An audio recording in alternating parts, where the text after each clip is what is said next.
Good day to all. My name is Marjorie and our subject for today is GF and TM203 or Geometry and Trigonometry for Teachers.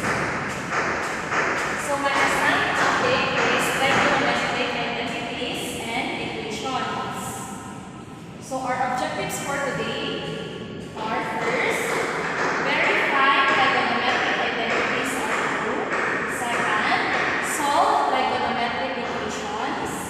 Then third, application of trigonometric identities while solving problems with trigonometric equations. So trigonometric identities are equations that are true for right-angled triangles. So when we say right-angled triangles, so it has 90-degree angle. So each side of a right triangle has a name. So this one is the illustration of right-angled triangles. So this one is the hypotenuse or the longest side. Then this one is the adjacent, then the opposite side.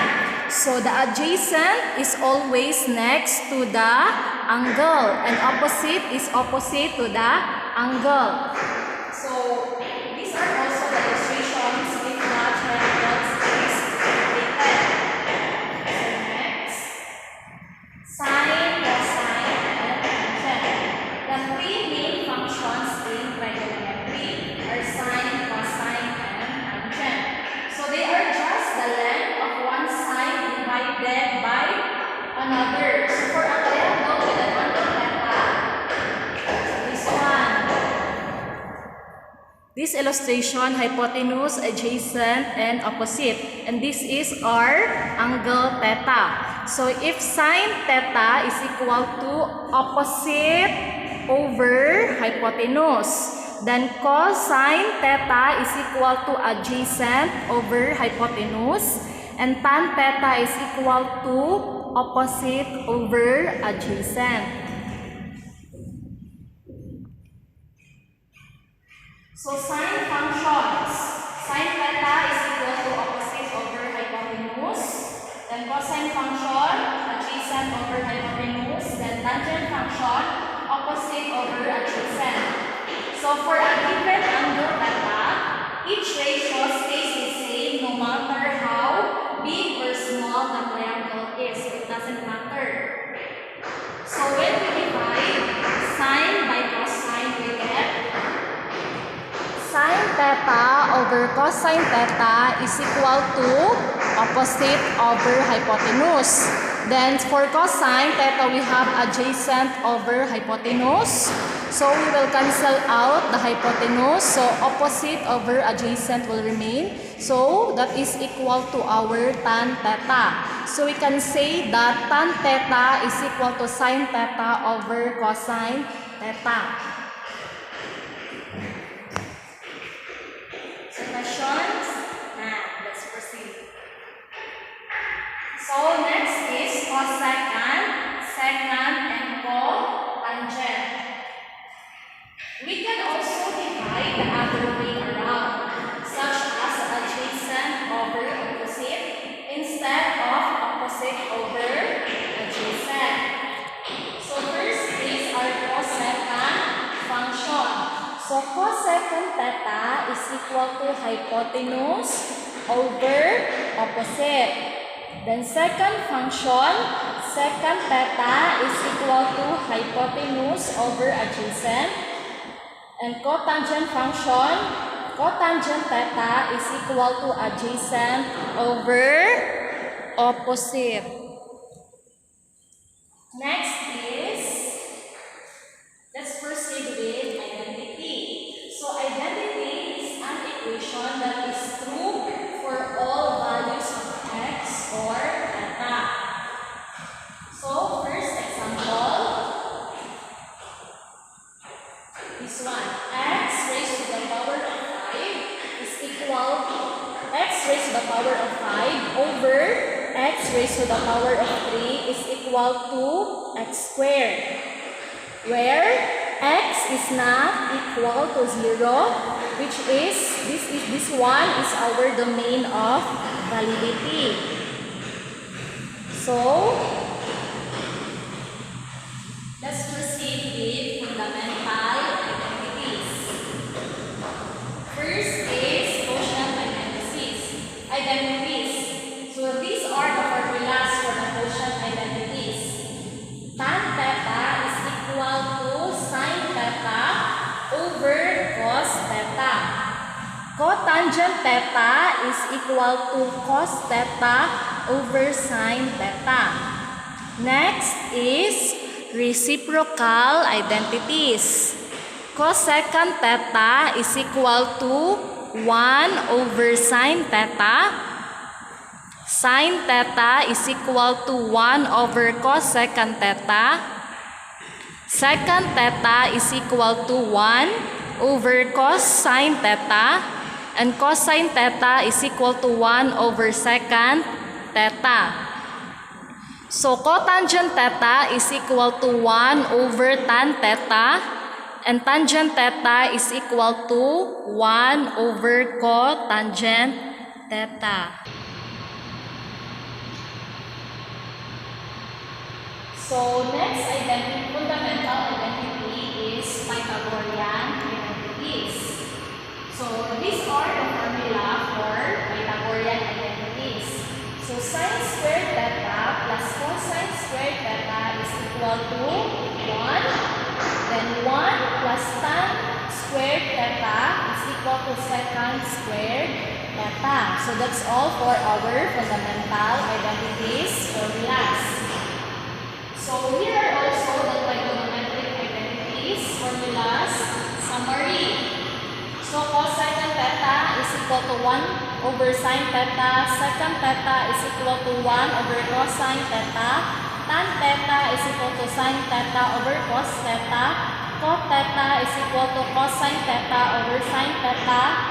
Then cosine squared theta plus sin squared theta is equal to 1. So this one, sin squared theta is equal to 1. Then we transpose cos squared theta to the other side. So this become 1 minus cos sin squared theta. So the value of cos sin squared theta is equal to 1 over sin squared theta. So this one is what we call trigonometric equations. Then the second trigonometric equation. Secant squared theta is equal to 1 plus tangent squared theta. So tangent squared theta is equal to secant squared theta minus 1. Then secant squared theta minus tan squared theta is equal to 1. Next, our third trigonometric equation. Cosecant squared theta is equal to 1 plus cotangent squared theta. Then this will become cotangent squared theta is equal to cosecant squared theta minus 1. So cosecant squared theta minus cotangent squared theta is equal to 1. Next is our magic hexagon. So some of us always forgets the formula of our basic or fundamental identities. So magic hexagon is here to help us not to forget the formulas. First, we will start with tan theta. So simply, if you are going to get tan theta, then tan theta is equal to sin theta over cos theta. So this method is clockwise. We are doing this clockwise. So if sin theta, we get sin theta, this will become sin theta is equal to cosine theta over cotangent theta. Then cosine theta is equal to cotangent theta over cosecant theta. Then cosecant theta is equal to secant theta over tan theta. If we are going to use the magic hexagon counterclockwise, so this one counterclockwise. So cos theta is equal to sin theta over tan theta. Then if we are going to get sin theta, it is equal to tan theta over secant theta. And for tan theta, it is equal to secant theta over cosecant theta. Then secant theta is equal to cosecant theta over cotangent. Then cosecant theta is equal to cotangent over cosine. Then cotangent theta is equal to cos theta over sin theta. So that is our magic hexagon. So next is verifying an identity. So this is our first identity. We are using the trigonometric equations. So tan squared theta minus sin squared theta is equal to tan squared theta sin squared theta. So we will verify if this trigonometric equation is true. So tan squared theta minus sin squared theta is equal to the identity of tan squared theta, which is sin squared theta over cos squared theta minus over sin squared theta. So this will become sin squared theta minus cos sin squared theta minus sin squared theta cos squared theta over cos squared theta. So if we can see this one, they have the same denominator. So we can already subtract this 1. So this will become sin squared theta minus sin squared theta cos squared theta over cos squared theta is equal to sin squared theta, then open parenthesis, 1 minus cos squared theta close parenthesis over cos squared theta. So this one will become sin squared theta over cos squared theta. So this identity is equal to tan squared theta and sin squared theta. Next is simplifying an expression. So cosecant theta and tan theta is equal to 1 over sin theta multiplied by sin theta over cosine theta. So cancelled out sin theta. So this will become 1 over cosine theta. So this is the simpler form of cosecant theta and tan theta. So the final answer is secant theta. So this one is in the reciprocal identities.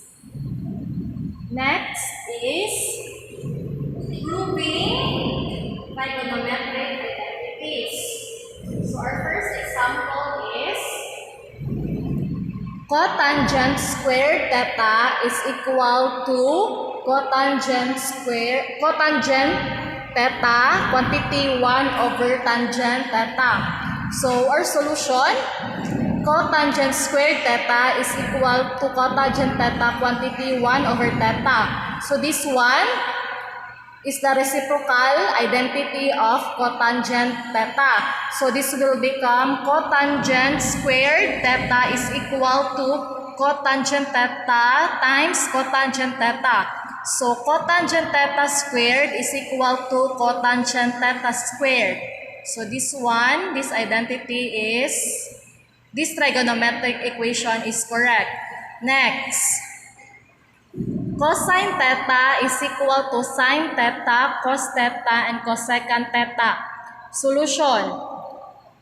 Cosine theta is equal to sine theta, cos theta, quantity 1 over sine theta. So 1 over sine, so this will become cosine theta is equal to cosine theta. So this identity is true. So our last example in proving the following identities is this one. Sine theta cos theta is equal to sine squared theta multiplied by cos squared theta multiplied by cosecant theta multiplied by secant theta. So our solution, so we will just copy sine squared theta and cos squared theta. So we will use the reciprocal identities for cosecant theta. This will become 1 over sine theta, and for secant theta, the reciprocal identity is 1 over cos theta. So simply this will become sine theta cos theta is equal to sine theta over cos theta, because sine theta here, sine squared theta, then multiplied by 1, then divided by sine theta is sine theta. So cos squared theta times 1, so cos squared theta over cos theta, this will become cos theta. So this trigonometric equation is true.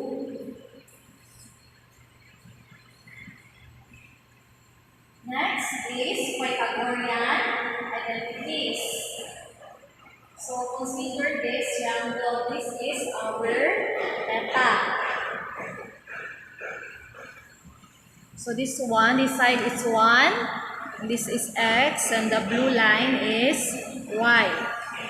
So x squared plus y squared is equal to 1. So if we are using the Pythagorean identities, this equation will become cos squared theta plus sine squared theta is equal to 1. So example, 1 plus tan squared theta is equal to secant squared theta. So let's just copy this one. So it's equal to secant squared theta in Pythagorean identities. So this will become 1 plus sine squared theta over cos squared theta. So this will become cos squared theta, this one is 1. So our denominator here is cos squared theta. So we need to have the same denominator to add these terms. So we will use cos squared theta. So cos squared theta over cos squared theta plus sine squared theta over cos squared theta. So this will become cos squared theta plus sine squared theta is equal to cos squared theta. So simplify, this will become 1 over cos squared theta. So 1 over cos squared theta is a reciprocal identity of secant squared theta. So our last part is problem solving using our trigonometric identities and equation. So we need to apply what we learned to our real life situation. So here is the problem. The distance from where the building is observed is 90 feet from its base, and the angle of elevation to the top of the building is 35 degrees. Now find the height of the building. So here is our solution. So first, our given. The first given is the distance from the building is 90 feet from its base. Then the second given, the angle of elevation from the top of the building is 35 degrees. So to solve and find the height of the tower, by recalling the trigonometric formulas. Here, the angle and the adjacent side length are provided. So using the formula of tangent, we can arrive to these equations. So tangent 35 degrees is equal to opposite side over adjacent side. So tan 35 degrees is equal to h over 90 feet. So h, which is our height, is equal to 90 feet times tangent 35 degrees. So to get the value of tangent 35 degrees, we will use our calculator. So height is equal to 90 times 0.7002. So we will multiply this one to get our height, which is equal to 63.018. Thus, the height of the building is 63.018 feet. So that's